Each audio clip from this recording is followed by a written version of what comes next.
আমাদের এখানে মৎস্য বিভাগীয় কার্যক্রম যখন আমরা শুনছিলাম তখন কিন্তু ওনারাই অনেকগুলো সমস্যার কথা বলেছেন। একটা তো বড় সমস্যা হলো যে জনবলের একটা সংকট আছে, এটা আমাদেরকে বুঝতে হবে যে জনবল আমি দেখলাম যে মৎস্যতে প্রায় 26% শূন্য পদ রয়ে গেছে, প্রাণী সম্পদও অনেক বেশি 70% শূন্য পদ রয়ে গেছে। তো এটা দায় কিন্তু আমাদের মন্ত্রণালয়ে আমরা নিচ্ছি। এই ব্যাপারে নতুন নিয়োগ শুরু হচ্ছে এবং সেগুলো বেশ কিছুদিন বন্ধ ছিল। আপনারা জানেন যে পরিবর্তনের পরে মানে আমাদের কিছু সময় লেগেছে, তবে কিছু জনবল সংকট এখন কমবে সেটা আমরা আশা করছি আর কি।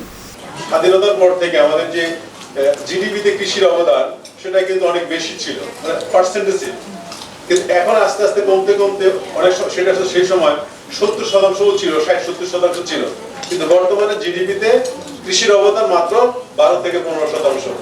এর অর্থ কি বোঝায় যে আমাদের কৃষি উৎপাদন কমেছে?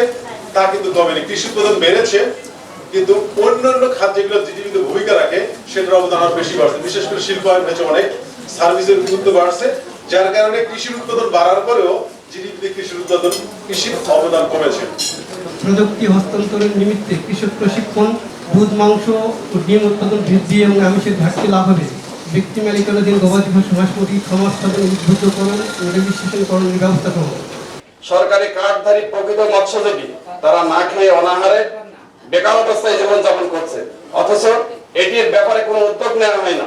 বলা হয় সরকারিভাবে যদি উদ্যোগ না নেওয়া হয় কোনো মৎস্যজীবী, দরিদ্র মৎস্যজীবীর পক্ষে এই আইনি জটিলতা ভ্যাকেট করা কোনোভাবেই সম্ভব না। 17 সাল থেকে 22 সাল পর্যন্ত একটা প্রকল্প ছিল পুকুর সংস্কার, সেই প্রকল্পটা বন্ধ হয়েছে, কিন্তু ওই 5 বছরে যে পুকুরগুলি খনন হয়েছে সেটা বিগত পতিত সরকারের স্টেক হোল্ডাররা সেটা সুবিধা পেয়েছে, আমরা কখনো সেই সুবিধা পাইনি প্রকৃত খামারিরা।